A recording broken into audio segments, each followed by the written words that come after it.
I know this school is rough, but we make do. Looking for Miss Coleman? Hello. I'm the sub. I thought one of my colleagues here hired a stripper for me. Okay. I'm teaching a lesson on gravity. There have been 3 presidents since this one. Here's where I taped in the others.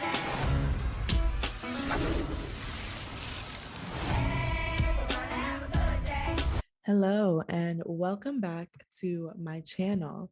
Today we're going to be talking about my newest favorite show, my newest obsession, and it's a television sitcom, surprisingly, Abbott Elementary. Abbott Elementary. It's 2 words. That's all I have to say. This show is everything I could have ever dreamed of. It's everything I've been asking for. I am such a Quinta Brunson stan. I have been following her career and just her digital, antics, and just also her incredible writing. She's hilarious. She's a brilliant digital creator. I have just been in love with her work since probably early college or late high school. I first discovered who she was because she was a BuzzFeed girl. And I don't want to say a BuzzFeed girl, but there were a lot of people on BuzzFeed at the time that were building careers for themselves, and they were kind of known because of their presence on the platform. So I feel like I got introduced to her that way. But once I got familiar with a few of her videos or just different aspects of her work, it became apparent to me that I had been familiar with a lot of her work and just never really knew her name. And one of her most infamous clips to ever go viral was from her series titled "The Girl Who's Never Been on a Good Date."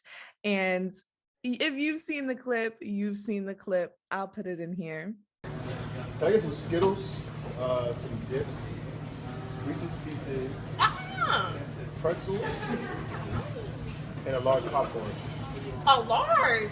You got money. He got money. Get it all for him. That shit is classic. That shit is iconic.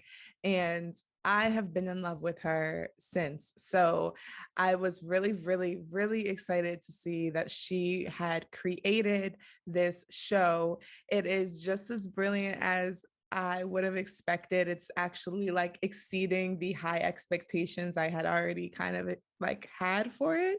And I don't want to say I had super high expectations, but I do have high expectations because Quinta is so funny and she's so great. So I'm actually reading her book right now. It's a bit of a memoir / personal essays. This light is really something, isn't it? It's a bit of a mix. So I'm really, really enjoying it and learning. I'm not too far in, but I'm excited to learn more about her upbringing and just her journey as a creator.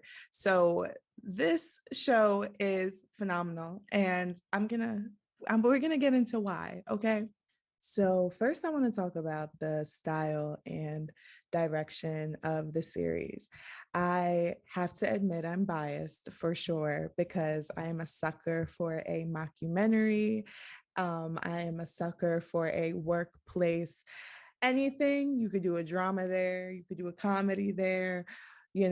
I really enjoy series that emphasize the aspects of everyday life. In the last, I would say, 10 years or so, I do not recall us having a workplace series focused on teachers. So I think this is incredible. Just from that concept alone, I think it's incredible that she chose to go the mockumentary route. That was just perfect, because I think that right now we're still in a age where the mockumentary has just recently become super almost popular to the point that it's gonna become undone or going to become overdone soon. So she's really catching it at a time where it's still really appreciated. We still love that style. We still, gravitate to that sort of almost dry humor in a way. But we're going to talk about how this show is much more fresh and funny than a lot of the mockumentaries we've seen in the past 20 years. So I do want to mention the comparisons that have been made very frequently since the show debuted. We have seen a lot of people, including myself, compare this show to The Office, to Parks and Rec, to It's Sunny in Philadelphia. I've never watched that, so I can't speak to that, but we've seen it being compared to a lot of the mockumentary style TV series that we've seen come before this. So there has been a bit of pushback on that, which is understandable because people want Abbott Elementary to stand on its own. People want the show to not necessarily be compared to predecessors and kind of set up expectations that it's going to be that same type of show. They're definitely doing something fresh and innovative and different with this, even in the writing and the type of characters that we're getting in this series. So there have been a lot of comparisons there. And I do want to say that while the pushback is valid, the comparisons are also very valid.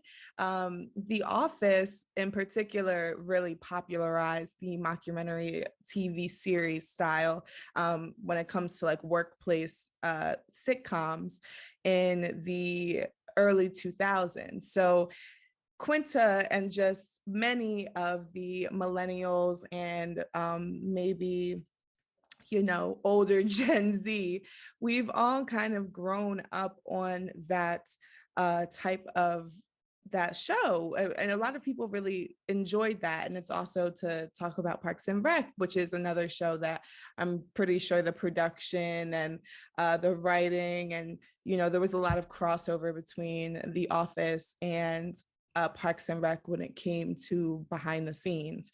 So those comparisons are valid because those shows really set the groundwork for something like an Abbott Elementary, and really popularized the style that Abbott Elementary decided to go with. So people do see that very, very clear, comparison in the fact that Abbott Elementary is shot in the same way. It has the same type of camera panning. It has the same type of tight zooms.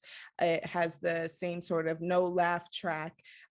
It's shot again as a like fake documentary.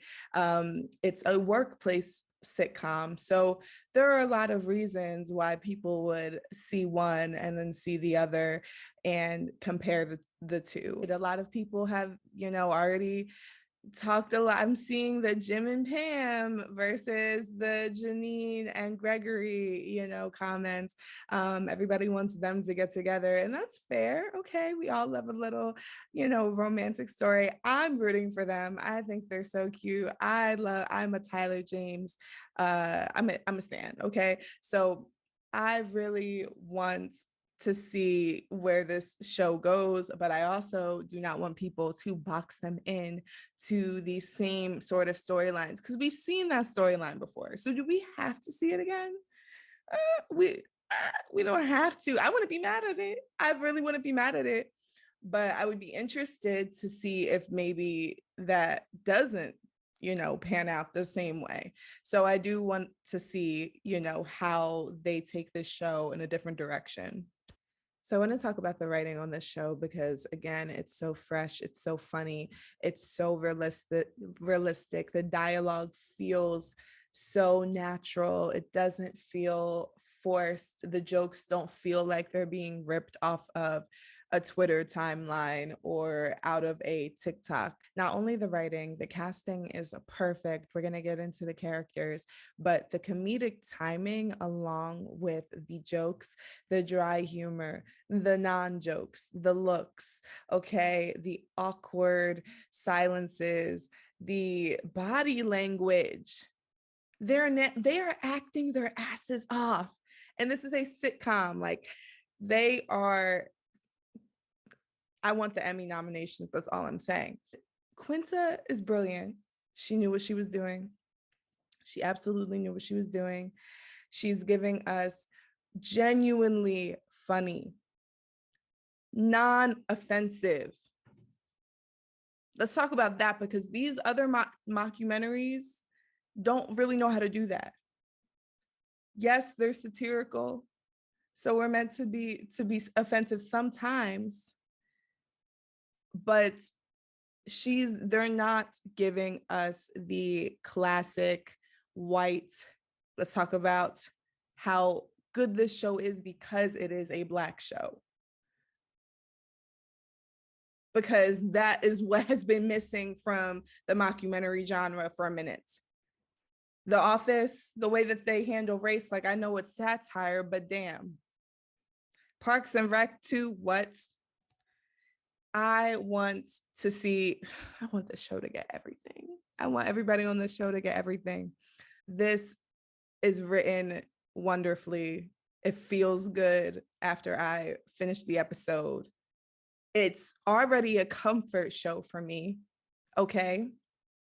It's already a comfort show. There are only 3 episodes. You know, for a little bit, the Parks and Rec had me in a comfort show hold. I haven't watched it in a couple of years, but this, they only got 3 episodes and they already got that show beat. That was one of my favorite shows for a little bit, okay? But also a lot of the people on that show, like the cast, like the actual cast, just them as people be making me just like, now I don't find the show that funny because I feel like y'all are actually racist in real life. Like, okay, so this writing, perfect. I really, really just am so grateful and so excited and so proud and so just, I can't wait to keep watching. I also have not mentioned that I am from South Jersey, okay? I lived in Camden until I was like about 10, but Philly, and that's where I live now, Philly is the city to me. That's when I grew up and we said we were going to the city, that's where we were going. I always wanted to live in Philly. I love this city so much. There's just an air about this city that is indescribable. So Quinta has been able to capture that on camera. And I am just like literally in awe, okay? Because all a little South Jersey, especially this little surrounding part, like we all wish we were from Philly, okay? We're all diehard Eagle fans, okay? I don't even watch the NFL anymore and my blood still runs green, okay? So just know that the way that she is capturing this city is just, so let's talk about the characters. So we have the main character. We have Miss Janine Teagues, Miss Teagues. Okay, Quinta, the new, hopeful, naive, emphasis on naive, young teacher. She is the teacher who comes in with so much enthusiasm because she's ready to change these kids' lives and give them more because other people haven't given them enough. And she's not wrong about that. And we love Miss Teagues. I love Janine. Wardrobe, like she's dressing, I'm like, I'm getting into the clothes because I'm like, yes, that's exactly how I'd be dressed as a teacher. We got the nice, she'd be wearing the like silk dresses. Sometimes they're not usually wrap dresses, but she wears a belt at the waist to give her some more height too, because that's something else that's real cool to watch, the way they shoot this, because Quinta is so short. I don't want to, but she's on the shorter side, and her co-hosts, I mean, not her co-hosts, her actors, that the hell, her cast members who stand and walk next to her, just next time you watch the show, their shoulders are here. So they're shooting a lot of scenes, and it even looks more comedic where they're trying to capture her shoulders and face while also capturing everybody else. So those scenes are the even that camera blocking hilarious. So outfits. She's giving the prince, she's giving the flowy dresses. Sometimes her outfits look a little what the fuck. Me, I'm like attesting that too. She didn't do laundry this week. That's what happened, because I don't know what she was wearing episode 2. But that was a wardrobe choice for her character. Okay. So that's why it was giving me. I was like, oh, so the laundry didn't get done. So we're wearing long sleeves, long skirt, and everybody's saying it's like 80 degrees outside. So what happened? But I digress. I love everything she wears. Love her personality, love her spirit. She's giving young, enthusiastic Leo. I don't know what her sign is, but she's trying to do it all. Let's talk about a legend, okay? Mr. Tyler James Williams playing Gregory Eddie. That's his name, Gregory Eddie. Love this casting. First off, we could talk all day about Tyler's ability to, his physical comedy, his ability to move his face, his ability to react is out of this world, okay? And it's not just in Abbott Elementary. Go back and watch any episode of Everybody Hates Chris. He was giving us Emmys at like 9 years old. Because I don't know how young he was in that Everybody Hates Chris pilot, but he was young and he was acting his ass off. I love Tyler James Williams. I'm so happy and excited to see him in more things that I love. I've always seen him in different projects here and there, but this right here, this is a show that's not going anywhere. This show is literally here to stay. I don't care what anybody says. So I'm very, very excited to see how his character develops. He comes in, Tyler James Williams' character, Mr. Gregory, Mr. Greg, I don't know what they call him, Mr. Eddie. Is that what they call him?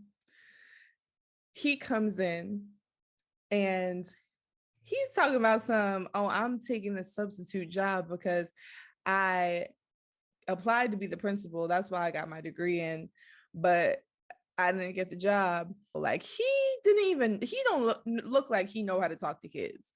And I understand, because I'm definitely that person who I feel like I still am trying to figure out how to talk to kids. Like when they just start making sounds at you and I'll be like, oh, that's crazy. Because I don't know what to say to that. And he doesn't either. He needs to figure that shit out if he wants to be a principal of an elementary school. Okay, he has to get his sea legs before he just jumps right the fuck in. We have Ava Coleman, the principal. First off, I just have to say, Janelle James, I want to see her in everything after this because she is fucking hilarious. Where has she been hiding? What do I need to watch that she was in before? I know she has a comedy special that I'm sure as hell about to watch. But what if y'all could let me know of anything y'all have seen her in that y'all liked? Please tell me, because she is fucking hilarious. She said this too, or somebody said it on Twitter that she steals every scene. She does. When she comes in, I know I'm about to laugh. She is hilarious. Having her be in the 3rd episode, the one, who is so capable. She's not good at her job. Okay? She is not good at her job. She does not care really about that job. We know that.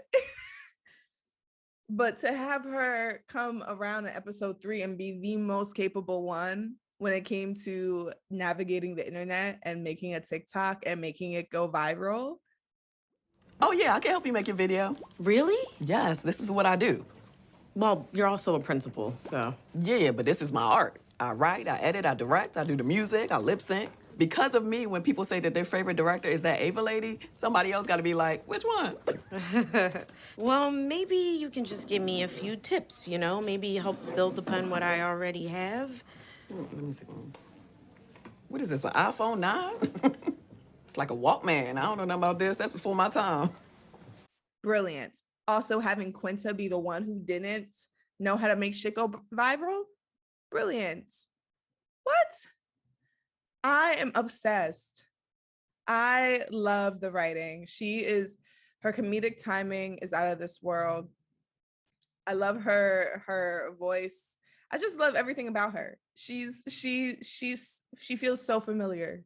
Then we have Miss Barbara Howard. She's a legend. Shirley Ralph. She's a legend. Moesha. She's a legend. Okay. So seeing her, I'm very excited to just see her. I'm very happy that we are, again, have a fully Black cast, but not only a Black cast, it's a seasoned cast. These people are just incredible actors. Casting was perfect. I need to look into who did casting because it was perfect. But we have Miss Barbara Howard, who she is, I believe, a kindergartner teacher. And she is the foil to Miss Janine Teague's, Quinta's character. She's the foil because she is the educator who has been in her job for years. I'm not sure, but I'm assuming decades she's been there. And she knows, and she is often the person when conflict comes up, that when Quinta says, we need to do something about this, she says, we can only do what we can control. She's the voice of reason. She's reminding Quinta, you think we haven't tried this shit before? You think we are happy to see these kids not have shit? Like, no, we are trying. We've been trying, but we can't do more than this position allows us. If the government funds are not coming, if I can't get paid more, if I can't get basic supplies for my school, my classroom, you don't think there have been people before who have tried to change that? I'm not saying that means you need to stop trying to change it, but Barbara is that character, okay? So her and Quinta have just very, almost opposite perceptions of the world because of the places that they are in life, but they both respect each other. They both value each other's hard work and opinion. We, of course, see Janine come in as the young teacher and look up to Barbara and go to her for advice almost every time there is a conflict. She wants to ask her what she thinks. So this is a really sweet dynamic. It's the duality. I love it. I love these characters. I love that the conflict is not coming from toxicity between the workers, that the workers are assholes to each other, or that they just are shitty people. These are decent, good, if not, like, of course, good, relative. But these are people who somewhat, not all of them, care about their job and, don't want super bad shit to happen. Even though the conflict can sometimes come from poor decisions on a couple of the characters' behalfs, the main conflicts are not necessarily being pushed from negativity between them. It's being pushed by the systemic failures of the school system. It's being pushed from the lack of it's being pushed by the restrictions that they face in their jobs. So I'm just loving these dynamics. I'm loving these dynamics. So brilliant. Okay, so the last two characters, well, we really have three characters. But the last two characters, Jacob Hill, history teacher, played by Chris Perfetti. You know, he plays the white liberal who always says the wrong thing at the wrong time perfectly. Like he plays that role perfectly. I love to hear Janine tell him to shut up. So he's doing that well. I don't really care about his storyline too much. I don't think we're gonna get too much about his storyline, but he's fine. He's a fine character or whatever. But he's playing that super like want to be well-meaning liberal, but the liberal is just fucking everything up along the way. Um, and then we have Melissa Shimetti, which I think she plays a very good tropey Italian woman slash teacher. So I think that she's really funny. Her comedic timing is very funny. Again, she's another character I don't really care too much about. We haven't really learned much about them, and I think that's for a reason. They're meant to be side characters. But yeah, so that's really cool. And then we have the janitor, and I just want to make sure I don't get his name wrong. Yes, William Sanford Davis. So he is playing Mr. Johnson, the school's custodian. And I think that, you know, is really funny as side commentary or just little one-off jokes here and there that he gets. Again, he seems like he's going to be kind of a super side character that we don't really ever learn much about. So I want to just talk about some of the things that I'm excited slash hope to see in the show, especially as we, you know, move out of season one, because this shit is going to get renewed for a season two. Okay. It's going to get renewed for a season 3 and a 4 and a 5 and a 6 and a 7. And so I'm excited. I want to talk about where I see the show going. So right now we have only gotten 3 episodes so far, and they all have stayed really relatively confined to the walls within the school. And I think that this is going to, of course, change eventually, but I do think the first season will be mainly within the school's walls because they are, you know, trying to sell this series and sell this concept and get people watching. So I think they're coming out, you know, with some heavy hitters and they're some of their best ideas. So I think the first season will stay within the school, but as we move forward into season 2 or season 3, where my prediction is that we're gonna get you know, more backstory and just more general depictions of the teachers' lives outside of school. So most mockumentaries kind of do this. They do tend to focus really on the heavy on the workplace humor for the first season to kind of build that interest there. And then once they have an audience, you know, we flesh these characters out, we see them how they are at home and off of work, and we get to know them off the clock, which is really, really cool. So I hope that we get to see that in Abbott. I think that Janine is going to be somebody who does not really lose her level of enthusiasm or her optimism. And of course, we're going to see her kind of go through, you know, her own character arc with having to set boundaries, which is something we've already seen her struggle with, and just become a real adult. Like it almost seems like she's still kind of trying to become, and I can feel that. It still feels like she's trying to become an adult. And we're gonna see her actually have a lot of most likely conflicts that force her to really, stand her ground, gain more confidence, do more than she initially thinks that she's capable of. So, and also set boundaries, which is really important. So I'm just, yeah, I'm very excited. See, that's why I say at the end of every little analysis I do is, well, at least for Abbott Elementary, is I'm very excited because I am very excited. I have not been this happy about a sitcom in so long. And there are a lot of other really funny sitcoms on TV, I am sure. But again, I have a very picky taste when it comes to humor. I have a very picky taste when it comes to sitcoms and what tropes different shows choose to lean into.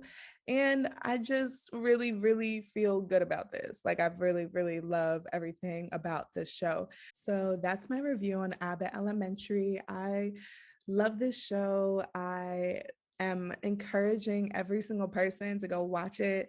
I'm encouraging every single person to become a Quinta stan.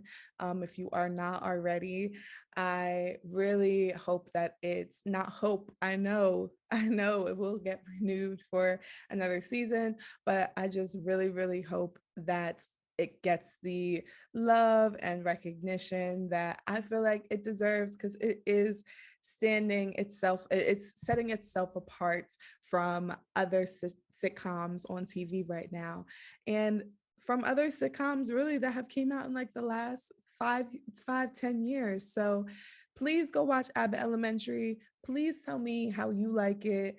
Tell me your favorite characters. Tell me what you want to see. Tell me what you don't want to see. All of that good stuff in the comments. I will be back with some more pop culture analysis, some more deep dives, some more research and reporting. And I have a lot of things I'm always working on. It's just the ADHD never wants me to finish it. So I'm trying. But yes, thank you so much for watching, and I will see you all soon. Bye. Abbott Elementary takes place in Philadelphia, and it is loosely based on my mom's experience as a public school teacher in Philadelphia. And she just had countless stories over her 40 years serving the Philadelphia School District that I knew. Yes, teachers, yes. I love that. Make sure woo is not a view, so make sure you watch the show.